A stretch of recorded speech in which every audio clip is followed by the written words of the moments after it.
Swablu has been announced to be the next Community Day Pokemon in Pokemon Go. So May 15th from 11 a.m. to 5 p.m. local time, Swablus are going to be spawning everywhere in the wild because it's Swablu Community Day. And for the first time ever, we will be getting Shiny Swablu and Shiny Altaria. Wait, what's that? Oh, so we've already had the Shinies forever now.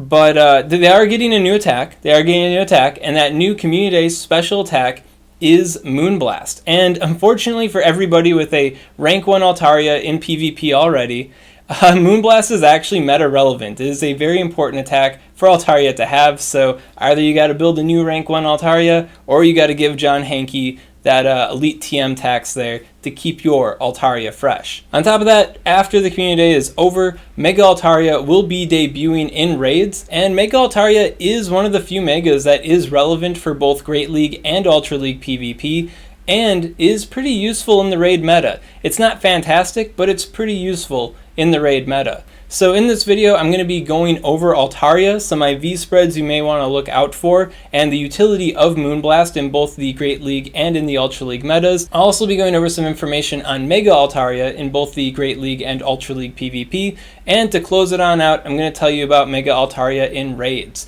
So let's get into it. So I don't think I have to sell you guys on the meta viability of Altaria in Great League PvP. I think it's pretty well known and established that Altaria is one of the top threats in Great League PvP, and generally going for the rank 1 Altaria, the maximum stat product Altaria, the 0, 14, 15, if you will, is the best Altaria. This is the IV spread that you definitely want to keep your eyes peeled for. However, there is another IV spread that you may want to look out for, and since it is the Community Day, you may have a greater opportunity to come across it, and that is the 0, 0, 15. Well, what's so great about that? Well, it does give you 2 more HP. You hit Stamina 143. And with that, when you have the Altaria mirror matchup, not only do you win the 1 shield situation because you win the CMP tie with your slightly higher attack stat because you are the 0, 0, 15, but when it comes to the 2 shield situation, you can see that you are also winning that fight by just 1 HP. When it comes to the Altaria mirror matchup, barring, go battle egg, throwing somebody a little favoritism, the fight should end on a draw, and the fight does end on the fast move. And if you do have the 0, 0, 15, the 143 HP, you will actually survive that, barring go battle egg, by 1 HP. By 1 HP, which would give you, swap priority and stuff like that in the lead mirror matchup. Not that you're always going to run into this situation, but having that little bit of extra consistency in the Altaria mirror matchup is pretty nice to have. And functionally, this Altaria doesn't do anything worse than what the rank 1 Altaria does. In fact, the higher attack stat can allow it to hit some breakpoints on some pesky Pokemon, such as Whiscash, which can allow you to completely dominate or flip expectations on those matchups. So I'm not saying that this Altaria is 100% strictly better than the rank 1 Altaria. At the end of the day, they are both very, very similar, but I will say that there are some advantages, especially in the mirror matchup, to have the high HP Altaria, so definitely keep your eyes peeled for this one too. So when it comes to the Moonblast, what's so great about Moonblast, right? We already got Dazzling Gleam, and if you dare to compare here, you'll see that Dazzling Gleam is 70 energy for 79 damage, and Moonblast here is 79 damage for 60 energy. It has the same exact base damage, but it's 10 energy cheaper. So it is just straight up better than Dazzling Gleam. And then to add to that, it's already better, but then it also has a 10% chance to drop your opponent's attack stat by 1 stage. So it is pretty rare for that to happen, but when it does happen, that's pretty nice, right? But not every single Altaria is going to be running Dazzling Gleam to begin with. A lot of them do run Dragon Pulse. So how does Moonblast compare to Dragon Pulse? Well, we're getting the same multiplier in the Altaria matchup, so this is kind of a way to evenly compare the 2 attacks, even though they have different types of damage. You can see that Dragon Pulse here is doing 78 damage for 60 energy, so same energy cost as the Moonblast. And you'll see here that Moonblast is doing 79 damage, 1 extra damage. Both of these attacks are super effective against Altaria here. And the Dragon Pulse is getting the same type attack bonus from normal Altaria here. but Moonblast is having ever so slightly higher damage. And in all matchups where they have the same exact coverage, like be it resisted or be it neutral effectiveness, Moonblast is ever so slightly better than Dragon Pulse. And then to add to that, Moonblast has the 10% chance to maybe drop their attack stat. So as goofy as it is, as annoying as it is for people that already have the rank 1 built in Great League PvP, Moonblast is just the superior move for the secondary fire. I mean, you absolutely do want to have the Sky Attack. The Sky Attack is still the bread and butter, but Moonblast is just way better than anything else Altaria has for a secondary attack. And then to add to that, Moonblast does help it out against Dark-type Pokemon. Fairy-type attacks do have super effective damage against Dark-type Pokemon, so when it comes to like a Sableye or like an Umbreon, something like that, the Mandibuzz, if you will, this will be a harder hitting attack to throw into them. And then when it comes to just something neutral, Altaria is about to faint out anyways or something to that effect, and you can only reach one charge move, Moonblast does have the opportunity to drop their attack stat by 1 stage, which is just annoying. Then when it comes to the Ultra League, Altaria is also pretty good there too, mostly in the Premier Cup Ultra League, right? And of course, to have your Altaria be the best that it can be, its personal best, in the Ultra League, the Premier Cup Ultra League, you have to XL it out. So here we got the level 51 XL Altaria here, a flying dragon type Pokemon. What could it possibly have over Dragonite? I mean, you can see here the CP is capping at 2293. Dragonite can hit 2,500 no problem, so definitely way lower CP than the Dragonite has. However, when you think about stat distribution, you look at the stat product, right? You'll see that Altaria actually has a higher stat product than Dragonite does. It has 3,973 stat product compared to Dragonite's 3,591. So as far as PvP stats are concerned, Altaria is technically better stat-wise than what Dragonite is. And then to add to that, we got Moonblast, right? So it is a little bit quicker on the draw. It does have the Dragon Claw, so that does help it close a lot of fights a bit quicker. It does have a higher attack stat, so it is a bit more aggressive, especially when you consider the Shadow Dragonite. The Shadow Dragonite is definitely a very aggressive Pokemon to fight against. But the Altaria is a bit tankier. It does have the Sky Attack. And then when it comes to the XL, Mandibuzz and the XL Umbreon that are kind of, swagging in and taking over the Ultra League here, we do have the Moonblast to hit them for super effective damage. So Altaria does have some advantages over the Dragonite. Is it so great that you're going to want to dump all the Stardust you possibly can into building the, the XL Altaria here for the Premier Cup Ultra League? Not exactly. Basically, the majority of the jobs that, Altaria can do, Dragonite is still doing. But there are a couple little minor jobs that Altaria does do a little bit better. The two main matchups that Altaria has over Dragonite is going to be the Empoleon and the Kingdra. Altaria can beat Empoleon. Dragonite, more often than not, can't beat the Empoleon. And then when it comes to Kingdra, Kingdra does beat the Dragonite, and Kingdra also beats Altaria if it's not like a bad IV Kingdra, right? But the difference between these two is that Altaria is so tanky that it can survive long enough to reach 2 Sky Attacks, where Dragonite isn't tanky enough to reach 2 Dragon Claws. So if a Kingdra wants to beat an Altaria, it's probably going to have to spend 2 shields, where against the Dragonite, it only has to spend 1 shield. So it's not like gonna beat Kingdra, right? Well, at least in the 2 shield situation, right? But it does have a lot more play into Kingdra than Dragonite does, barring like an energy lead kind of situation. So that is kind of interesting for Altaria there. That said, Altaria does hit a lot more softly, and that does allow Dragonite to overcome threats such as Ampharos and the Poliwhirl and Charizard. And there are some other ones too that it can overcome, just because it does have that more aggressive damage, the quick Dragon Claw here, that can be pretty important, especially when it comes to Shadow Dragonite as well. But I'd say XL Altaria is definitely worth considering for the Ultra League, the Premier Cup Ultra League in particular. And I mean, when are you ever going to get these XL Candies, right? probably on the Swablu Community here. So it'd be a good opportunity to farm up on those XL Candies should you ever become interested in a XL Altaria for the Premier Cup Ultra League.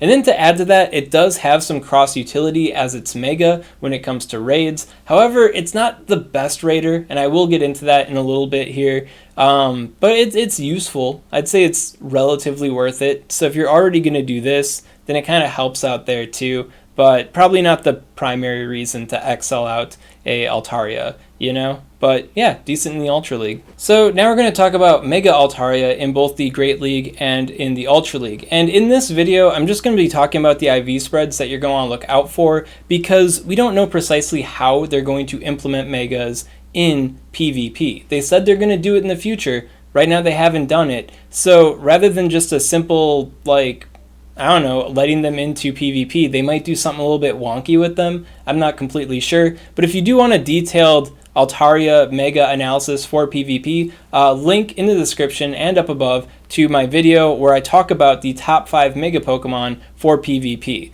And I'll also link to my article on Game Press on that as well if you want to read that instead of go through a whole dang video. But some of these Mega Forms can be really, really good in PvP despite them having Mega boosted stats. But it's a little bit wordy to go through all that again. I want to make this a nice short video, and we don't know precisely how they're going to handle Megas when it comes to PvP, so so let's just focus on the stats for the most part. So if you do want the rank 1 Mega Altaria when it comes to the Great League, the stat distribution is a bit different. We're looking at the 0, 8, 15 here, and that is a high HP Altaria. Now, just like with the Altaria versus Altaria, having a higher HP than this, having like the low stamina, that can also help out. But yeah, rank 1 Altaria, 0, 8, 15, if you stumble across that one, that's the Mega. Not the basic, but the Mega. And yeah, big thing that Altaria has going for it in PvP, just like the basic summary here, is that it is a Dragon Breath user, but because it's a Fairy type, it resists other Dragon Breath users. So it does Dragon Breath better than any other Dragon Breath is going to do it. You're in a 1v1 matchup against this guy, and you're using Dragon Breath, you're gonna come out of that feeling hurt because, it resists you. So yeah, you can see here, like, normal Altaria has nothing to do in this fight. It's just going to get wailed on because we're resisting its Dragon Breath because we're a Fairy type Pokemon. So yeah, of course the big trade-off is that you are losing the flying subtyping, so your ability to like dominate Meganium, for instance, is a lot lower. But definitely there's perks, there's trade-offs, right? And then when it comes to the Ultra League, the stat distribution you're looking for there is the 0, 15, 15. So if you do catch the 0, 15, 15 and you look at it and you're like, oh man, it's not the 0, 14, 15, that's the rank 1 Altaria, and my defense is just one stat too high. Good news, kiddo, you've got the rank 1 Mega Altaria. So, congratulations, right? And Mega Altaria is a lot better in the Ultra League and the Ultra League Premier Cup than it is in the Great League, because the Fairy subtyping and the Dragon Breath damage is a lot more relevant in the Ultra League. Of course, I cover this and more in the video that I have linked in the description for you covering this Pokemon. And then one kind of wonky thing to kind of point out here that was highlighted to me by other Jacob on my Patreon Discord is just the level in the IV spread compared to the Great League Altaria. Even if this is like the 0, 14, 15, right? You can see that it has to be level 29.5 to be like good, right? And the Great League Altaria is level 29. Not level 29.5, level 29. So it's just like, oh, you could almost get some cross utility here, right? But it's one power up. And one power up is a lot. Like, you get rid of that power up, you go from 2492 all the way down to 2449. That is massive. Yeah, just kind of a bummer that we can't get some nice, interesting cross utility there. I did try looking up some various Altaria IV spreads, and I'm not really finding a good, like, golden IV spread that works for both of them. So Niantic says you got to build both of them, man. I guess that's just how it is, Good news is that the rank 1 does have a different IV spread than the other rank 1, so I guess little consolation prize there. And then when it comes to the Master League meta, Mega Altaria also has some play there too, because just like in the Ultra League, it's a Dragon Breath user that resists Dragon Breath. Like, we know how crazy Dialga is, and that's a Dragon Breath user that is neutral to opposing Dragon Breath. Mega Altaria here resists the opposing Dragon Breath.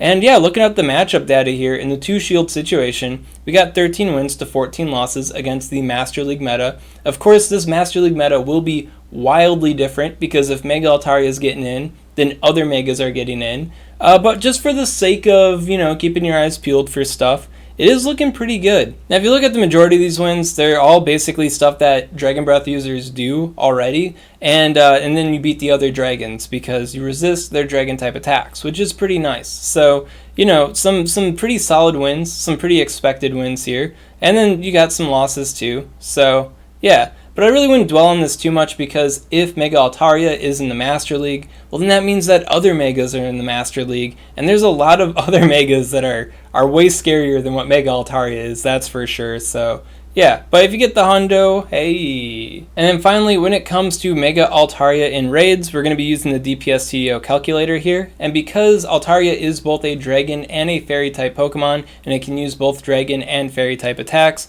I am comparing these Pokemon against a dragon type raid boss. So everybody that can deal super effective damage to a dragon type Pokemon are getting a little bit of a DPS bump in the spreadsheet here, just so I can better compare, dragons and fairies and how much a dragon fairy could actually matter in this situation.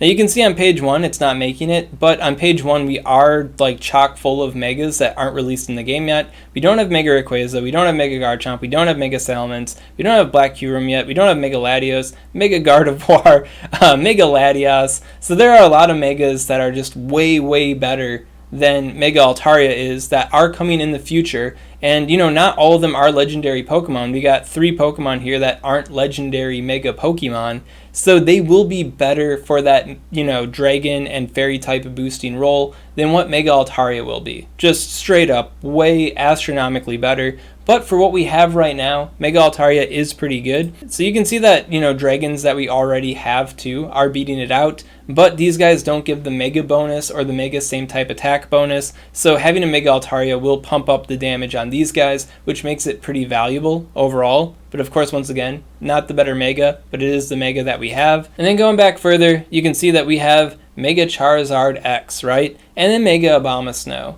Now, Mega Abomasnow is boosting the Ice-type damage, but if we're up against a Dragon-type raid boss that isn't doubly weak to Ice-type attacks, usually the Dragons and the Fairies are a little bit more desirable than what Ice-type attackers are, aside from, Galar Darmanitan being the insane monster it is. So, Mega Abomasnow definitely useful, especially for those double weak ones, but for the most part, there is some merit to having a Fairy booster or a Dragon booster. And when it comes to being a Dragon booster, Mega Charizard X with the Dragon Breath and the Dragon Claw is a bit more powerful than what the Mega Altaria is. So yeah, so you can see back here, Mega Altaria is lagging pretty far behind. We are on page 6 here, so that is pretty rough. But Mega Altaria, it's boosting both Dragon and Fairy type Pokemon, so that is beneficial. So it's useful. I guess if you already are maxing out an Altaria for, Ultra League PvP, then this could be some cross utility for it for now, until we get better Dragon and Fairy type Megas in the game. So that's where its current place is. I wouldn't run out and max this thing out right away, because, it's kind of mediocre beyond its current, time-stamped utility. But that utility is going to wear off pretty quickly here as we get better Mega Pokemon. Another interesting thing here to note is Dazzling Gleam. Dazzling Gleam is just way better for raids than what Moonblast is. So if I just sort by Mega Altaria here, yeah, you can see that even Dragon Pulse is better than Moonblast, and Dazzling Gleam definitely way better than Moonblast. So that is kind of awkward, since it is just like a PvP only type move. Definitely not great in raids in any way, shape, or form, because we already have Dazzling Gleam. And the reason why is because Dazzling Gleam and Dragon Pulse are multi-bar charge moves. Moonblast is a single bar charge move, so that's always going to be worse. And then in terms of their damage, like Dazzling Gleam only has 30 less base damage than Moonblast does, and then half the energy cost. So yeah, Dazzling Gleam is just way better for raids. So Moonblast is feeling kind of goofy here. So I guess if you do have your Premier Cup Ultra League hulked out Altaria, and you do want to have some cross utility for raids, you're either going to have to suffer the fact that you have Moonblast, or you might want to TM your Sky Attack away for Dazzling Gleam so you don't lose the Moonblast, and then when it's Premier Cup Ultra League time, I guess TM your Dazzling Gleam back to Sky Attack. So I guess that is one way to look at it. But yeah, if you're looking at this Pokemon purely for raids though, I don't think it's a very worthwhile investment, aside from the Ultra League cross utility there. And that about wraps it up for my opinions on the Moonblast Altaria, the Altaria Community Day. I'm actually off that weekend, and I don't have a good Altaria yet in Great League PvP, so this is a pretty good opportunity for the Swagman to bump up his power in the Great League. For the rest of y'all, same deal there. And for those of you that already do have the all-powerful Rank 1 Altaria, well, Moonblast is the new best in slot for its secondary charge move, so you're either going to be paying the charge TM, or you're going to want to look out for a new one too. So at any rate, if you got any questions on this content, comment below, let me know what's up, and I'll be happy to help you out. And if you enjoyed this content and you want to see more like it, maybe you want to know just how good Xerneas and Yveltal are in Pokemon Go, well, make sure to subscribe to SwagTips.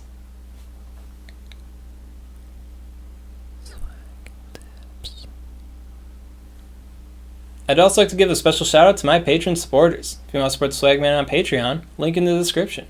You can see Mega Altaria is... The frick are you, Mega Altaria? Come on, man. How did you fall so far behind?